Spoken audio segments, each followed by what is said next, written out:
रमजान ईदच्या निमित्ताने अकलूज येथील नीरा नदीच्या काठावरील ईदगाह मैदानावर हजारो मुस्लिम बांधवांनी मोठ्या श्रद्धा आणि उत्साहात नमाज अदा केली।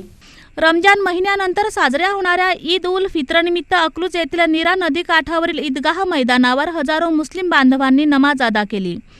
हाफिज झाकीर हुसेन यांनी नमाज पठण करून प्रवचन केले, तर खुतबा जनाब रमजान मदारी यांनी दिला। यावेळी आमदार उत्तमराव जानकर, आमदार रणजितसिंह मोहिते पाटील, उपनगराध्यक्ष शिवतेजसिंह मोहिते पाटील यांच्यासह अनेक मान्यवर उपस्थित होते। दरम्यान खडबडीत जागेमुळे नमाजासाठी होणाऱ्या अडचणींवर उपाय म्हणून पेविंग ब्लॉक बसवण्याची मागणीही नागरिकांनी केली। तसेच 32 वर्षांपासून रमजानचे रोजे करणारे सुरेश गंभीरे यांचा मुस्लिम समाजाच्या वतीने सत्कार करण्यात आला। ईद निमित्त पोलीस प्रशासनाकडून चोख बंदोबस्त ठेवण्यात आला होता।